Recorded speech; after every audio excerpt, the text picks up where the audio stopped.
What's wrong with you? Nothing patterns can't fix.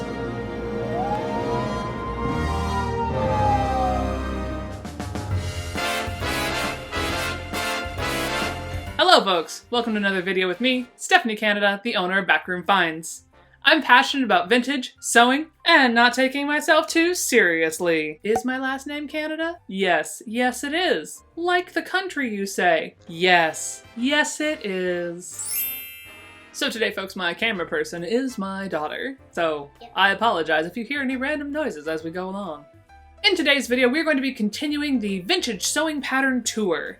This time stopping off at 1946 through 1949. Now, as always, we're going to be focusing on the fashions in America because that's where I live. Yes, I know my last name's Canada and I live in America. Just go with it. I do.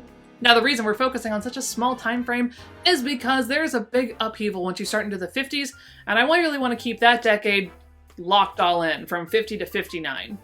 So I figured we'd just round out the 40s because, trust me, I have plenty of patterns to show you.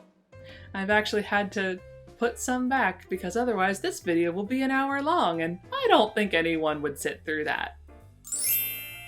Now, previously in this series I have done the 1930s and 1940 through 1945, so make sure that you guys check those out. I'm going to put the links down in the description box for you, as well as put cards as we get toward the end of this.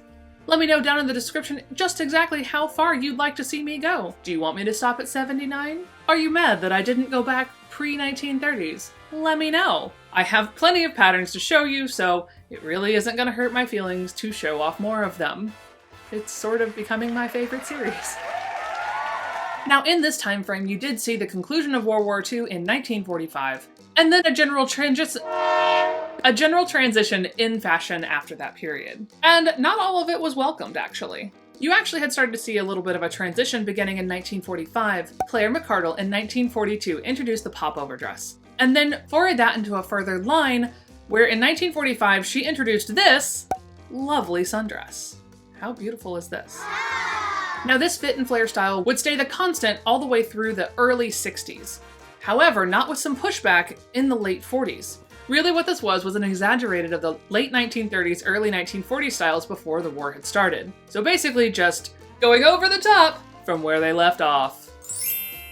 And of course, no mention of 1946 through 49 can be without Christian Dior's New Look, introduced in 1947.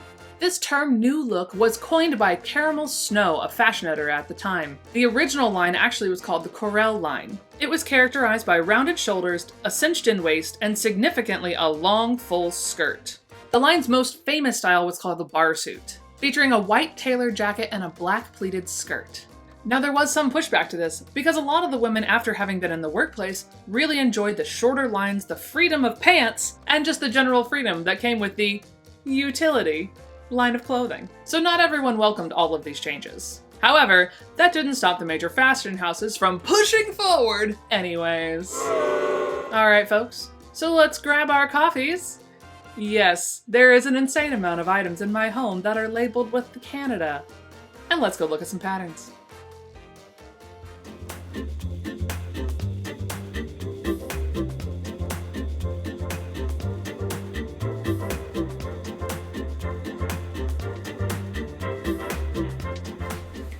Welcome back downstairs to my giant pattern cabinet of doom. Yes, I've watched a whole bunch of The Closet Historian recently, so I enjoy her blue patterning table of doom, so therefore I think this bad boy here is gonna be the giant pattern cabinet of doom from now on. Thank you very much for that lovely inspiration.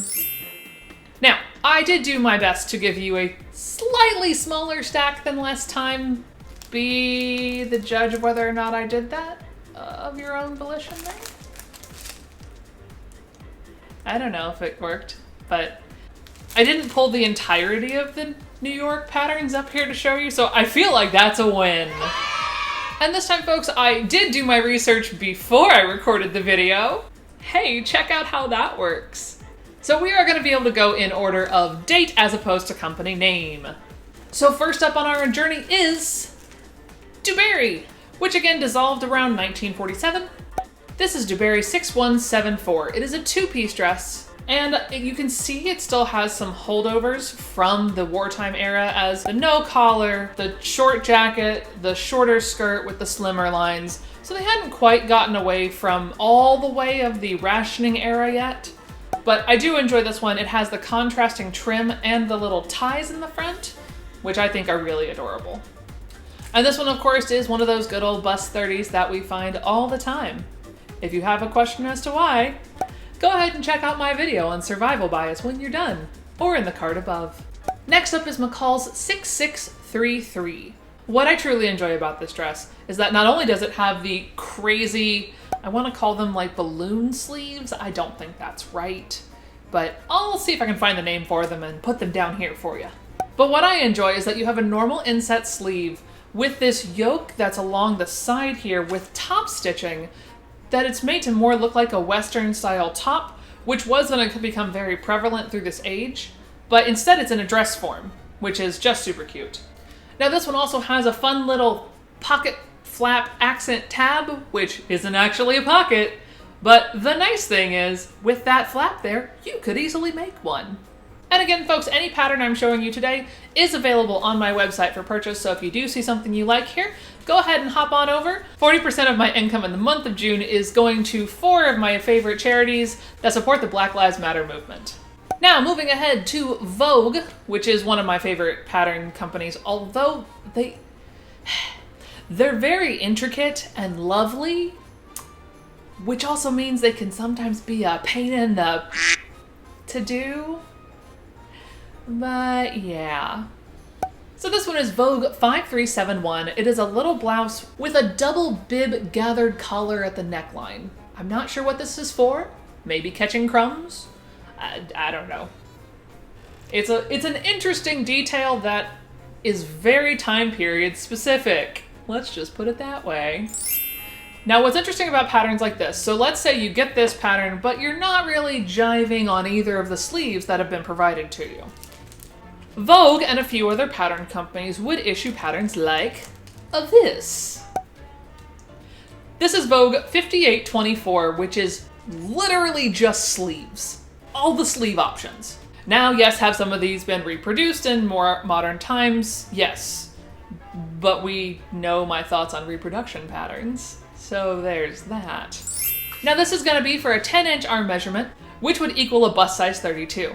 They made these all the way up into an arm measurement of 13, which would be for the bust 38 and 40. Now the thing I like about this is basically you can do any sleeve you want to do. It's amazing. Now a lot of these seem to be the more fitted and standard sleeves, but you do have like, oh, this lovely little leg of mutton, if I recall correctly. I'll look it up again. But this guy with his little accent flap, even if you were to use this on like the McCalls with the matching yoke there, oh, that'd be cute. And one thing you do see that is pretty prevalent nowadays still? I don't know, I don't buy modern patterns. But definitely something you saw with vintage patterns is that once they would issue something, they would keep reissuing it if it's a classic line. Which is why the companies would start issuing it at a certain year, and if it did really well, they'd just keep reissuing it. This pattern is very easy to see this trend in. This is Simplicity 1961. It's a men's button-up, it's got 2 breast pockets, and it's just kind of a classic line. Now mine is gonna be from the 40s because of how much it cost and just the general line. Maybe 50, but more than likely this was probably the 48 or 49 issue. But this one started being issued the first time we could find it, we being my lovely friends at Vintage For Me Too and VSPC Galleria. Lovely humans. All their links are going to be down below for you as well because they help me find all of these references, as always, because they're just amazing people. And stick with me to the end of the video because we've got some special offers for you. So this one we found as early as 1947 and then as late as 1954. So this one would be issued every single year because it was just ubiquitous. Is that something you see nowadays? No! A pattern issued for 7 years?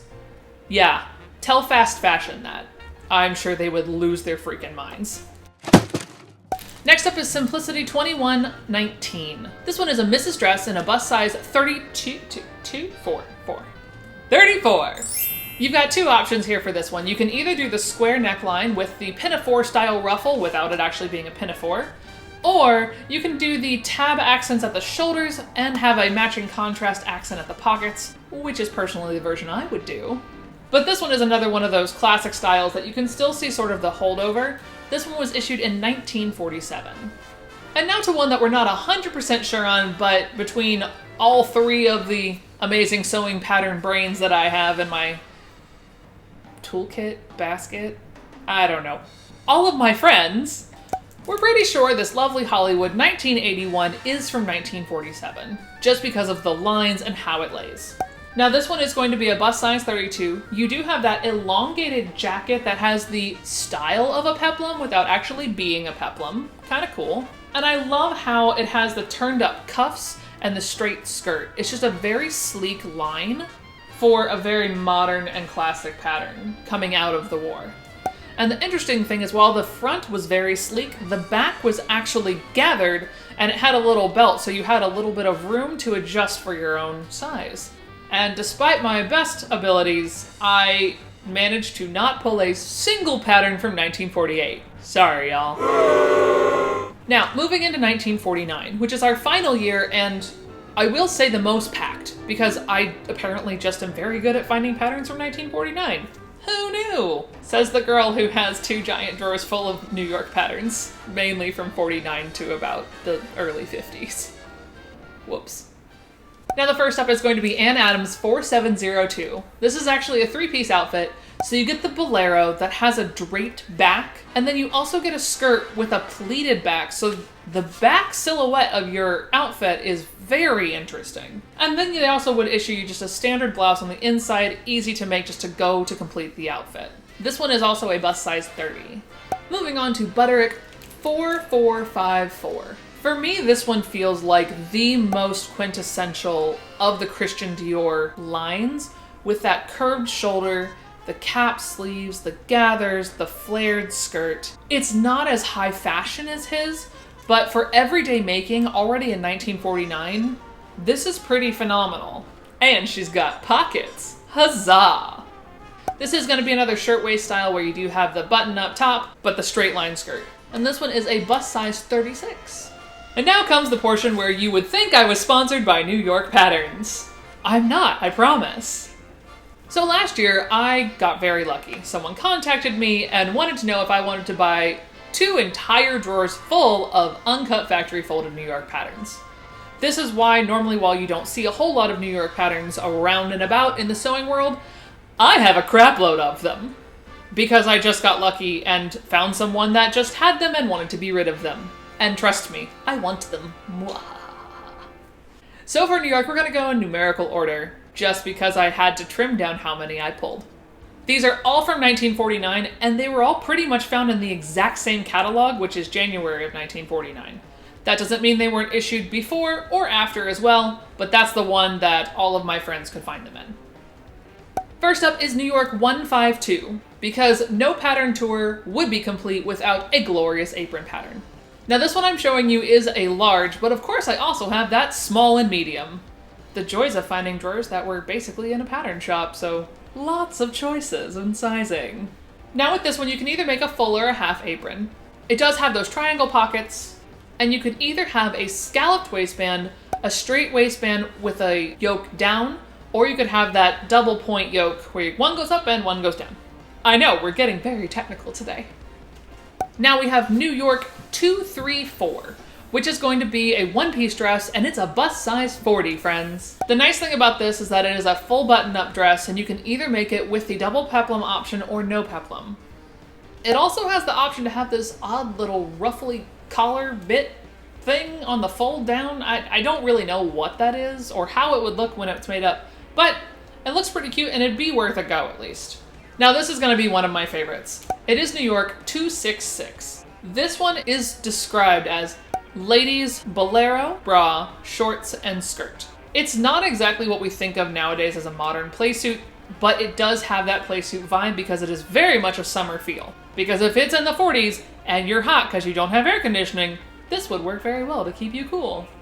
Now the one I have is a bust size 32. I do enjoy the high-waistedness of the shorts, And for the fact that they have those oversized front pockets, because pockets are life. Also, I'm still a little perplexed by the fact that there's a bolero included in this, because when you're in the summer and it's hot, the last thing I would ever want to put on my body is a jacket. But, c'est la vie. I was not from this time, but that's just my 21st century take on this 20th century pattern. And of course, I can't leave the kids out of this. I did try to find a couple others, but this was my favorite of the kids' patterns. This is going to be New York, 1885. I still think this was issued sometime during the war because of the way the wording is on the back, but we definitely found it in the 1949 catalog, so we're just going to go ahead and leave it in this video, but I couldn't leave this one out. While it technically says it's for girls, I feel like you could probably do a girls or boys for situation, just kids. It's a kids pattern. So this one is described as girls, slacks, and battle jacket. Gee, I wonder why I thought this was from the wartime era. Now, if any of you do have more information on this pattern and you can show me that it actually is from there, please feel free to tell me down in the description box below, because I really think this is from earlier as well. It's one of the reissues, but I'm not sure because 1949 is where we found it. Now, the thing I like about this so much is that there are two options for the slacks. You can either do a cuff around the ankle or you can leave them straight. And of course, those snazzy suspenders. And folks, I do just want to say thank you so much again to my friends at VSPC Galleria and Vintage for Me Too for providing all of these images from the catalogs, because while I do adore pattern catalogs, I don't find them as readily, and the two ladies that I talked to have been collecting for years. So they're the ones that happily send me all these lovely images that I get to share with you. Now, Vintage for Me Too has actually done a very special thing for all of my viewers. I'm going to provide a link down in the description box below so you can go ahead and download a small pattern pamphlet from 1946 issued by Butterick. It'll take you to her website and it's free to download for anyone who watches this video. So let's head back upstairs. Welcome back upstairs, folks. I do truly hope you enjoy going through my patterns from 46 through 49. Now, don't worry, there will be more in this series, so if you did like this, make sure you give me a big old like, and make sure you click that subscribe button so that you can be notified every time that I post. You can turn the bell on. I think it's supposed to do that. I'm unclear. Thanks so much for watching, y'all. See y'all next time.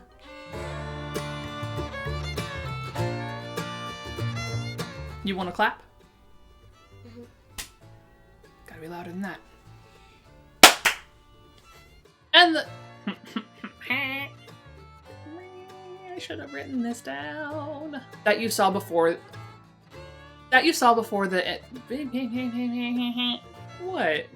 You're being silly.